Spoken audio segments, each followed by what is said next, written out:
अपना, अपने, अपनी, इसके लिए इंग्लिश का एक वर्ड यूज़ होता है ऑन, ठीक है। लेकिन उसका यूज़ हम लोग कहाँ पे करते हैं, और दूसरा वर्ड होता है जो कि यहाँ पर आपका लिखा हुआ है, तो इसका यूज़ हम लोग कैसे कर सकते हैं, ठीक है। तो देखिए ऑन का यूज़ हम लोग बाद में पढ़ेंगे कि अपना, अपने, अपनी के लिए ऑन का यूज़ हम लोग कहाँ पे करते हैं। आज हम लोग का क्या है, ये टॉपिक नेक्स्ट क्लास हम लोग सीखेंगे कि ऑन का यूज़ कहाँ पे कर सकते हैं, ठीक है। तो देखिए सबसे पहले अगर आपका सेंटेंस में अपना, अपने, अपनी अगर आई के साथ दिया है तो हम लोग माई का यूज़ करते हैं। अगर सेंटेंस में वी दिया है तो वी के साथ हमारा आवर का यूज़ होगा। यू के साथ योर का यूज़ होता है। अगर सेंटेंस में ही दिया है तो हिज का यूज़ करेंगे। शी दिया है तो हर का यूज़ होता है। और अगर आपका सेंटेंस में दे दिया है तो क्या लगेगा, देयर का यूज़ होगा। और सिंगुलर नंबर के साथ कभी हिज का यूज़ होता है, कभी हर का यूज़ होता है, ठीक है। अब देखिए हिज का यूज़ कहाँ पे होता है, अगर कोई लड़का का नाम दिया रहे तो हम लोग हिज का यूज़ करेंगे। लेकिन अगर कोई लड़की का नाम दिया रहे तो वहाँ पे हम लोग क्या यूज़ करेंगे, हर का यूज़ करना है, ठीक है। और अगर प्लूरल नंबर है तो प्लूरल नंबर के साथ हम लोग किसका यूज़ करते हैं, तो देयर का यूज़ करते हैं, ठीक है। अब एग्जाम्पल के थ्रू से समझते हैं कि हम लोग इसका सही यूज़ कैसे कर सकते हैं। तो वीडियो बिल्कुल अंत तक बने रहिएगा, बिल्कुल अच्छे से समझ में आ जाए, एकदम ईजी एग्जाम्पल के साथ हम लोग समझते हैं, ठीक है। तो देखिए पहला एग्जाम्पल आपका क्या दिया है, मैं अपने घर में हूँ, ठीक है। मैं अपने घर में हूँ, तो सबसे पहले हम लोगों को लिखना क्या है, सब्जेक्ट, ठीक है। तो सब्जेक्ट क्या दिया है, मैं का इंग्लिश क्या होता है, आई, ठीक है। अब देखिए जब प्रेजेंट में रहता है तो हम लोग क्या करते हैं, आई के साथ हेल्पिंग वर्ब एम का यूज करते हैं, ठीक है। तब क्या होगा, आई एम, ठीक, घर में हूँ, मैं अपने घर में हूँ। अब ये लिखना है, ठीक है। तो देखिए मैं का इंग्लिश क्या होगा, इन। और अपना घर, तो अब देखिए आई के साथ अगर अपना रहे तो हम लोग किसका यूज करते हैं, माई का यूज करते हैं। तब क्या हो जाएगा, माई। और घर का इंग्लिश क्या होगा, हाउस, ठीक है। तो I am in my house, मैं अपने घर में हूँ, ठीक है। नेक्स्ट एग्जाम्पल, हम लोग अपने घरों में हैं, ठीक है। अब देखिए हम लोग, सब्जेक्ट आपका क्या दिया, हम लोग, तो हम लोग का इंग्लिश क्या हो जाएगा, वी। अब देखिए वी के साथ प्रेजेंट में हम लोग किसका यूज करते हैं, कौन सा हेल्पिंग वर्ब का यूज होता है, आर का यूज करते हैं, ठीक है। तो वी के साथ क्या लिखेंगे, आर। और फिर मैं के लिए क्या हो जाएगा, इन। अब देखिए आपका अपने घर, तो अब देखिए आप यहाँ पर अपने के लिए कौन सा वर्ड का यूज करेंगे, हमारा सब्जेक्ट वी है, ठीक है। तो जब सब्जेक्ट वी रहे तो अपना, अपने, अपनी के लिए क्या लगेगा, आर का यूज होगा, ठीक है। तो क्या हो जाएगा, वी आर इन आर। घर का इंग्लिश क्या होगा, हाउस।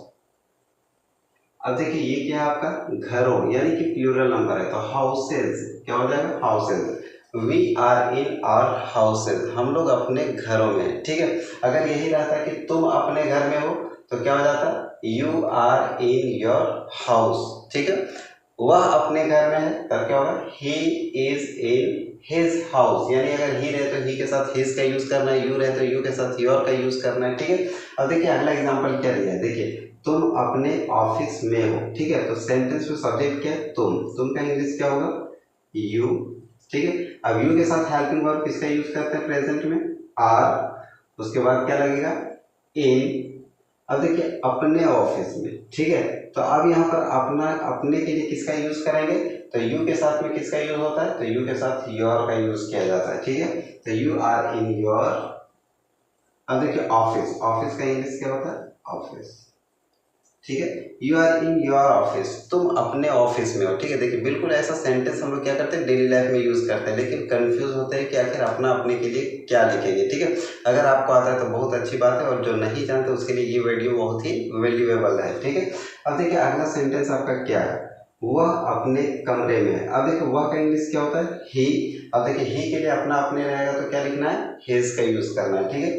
तो हम लोग बना के देखते हैं, ही के साथ हेल्पिंग वर्ब क्या लगेगा, इज। में के लिए क्या हो जाएगा, इन अपने कमरे में, ठीक है। तो अब ही के साथ अपना के लिए क्या लगेगा, हिज। और कमरा का इंग्लिश क्या होता है, रूम, ठीक है। He is in his room, वह अपने कमरे में है। नेक्स्ट एग्जांपल क्या दिया, वे लोग अपने खेतों में है, ठीक है। तो देखिए वे लोग का इंग्लिश क्या होता है, दे के साथ हेल्पिंग वर्ब किसका यूज होता है, आर। अब मे का इंग्लिश क्या हो जाएगा, इन। अपने के लिए क्या लगेगा, दे के साथ में क्या लगता है अपना, अपने के लिए, तो दे के साथ देयर का यूज करते हैं, ठीक है। THEIR, they are in there. अब खेतों का इंग्लिश क्या होता है, तो खेत का होता है फील्ड, और एक से ज्यादा तो प्लूरल क्या हो जाएगा, fields. They are in their fields, वे लोग अपने खेतों में हैं। आई होप कि यहाँ तक समझ में आया होगा। देखिए नेक्स्ट एग्जांपल क्या दिया है, सीता अपने घर में है, ठीक है। तो सीता सब्जेक्ट क्या दिया है, सीता, ठीक है। अब सीता के साथ में कौन सा हेल्पिंग वर्ब का यूज करेंगे, इज।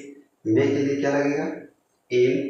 अब देखिए जब सीता लड़की का नाम है, ठीक है, तो जब लड़की का नाम रहे तो हम लोगों का क्या यूज करना है, अपना अपने के लिए हर का यूज करना है। लेकिन अगर लड़का का नाम होता तो हम लोग हिज का यूज करते, ठीक है। तो सीता इज इन हर। अब देखिए क्या दिया है, घर, घर का क्या हो जाएगा, हाउस, ठीक है। Sita is in her house, Sita अपने घर में है, ठीक है। नेक्स्ट क्या दिया है, बच्चे अपने वर्ग में है, ये आपका क्या है, HW। आपको क्या करना है, कमेंट बॉक्स में इसका आंसर लिख के देना है कि आखिर इसको हम लोग ट्रांसलेट कैसे कर सकते हैं, ठीक है। देखिए ये डेली लाइफ में यूज होने वाले कुछ सेंटेंसेस हैं जो कि बहुत ही इंपॉर्टेंट है और आपको जानना चाहिए, ठीक है। तो मिलते हैं नेक्स्ट वीडियो में, तब तक के लिए बाय बाय, जय हिंद, थैंक यू।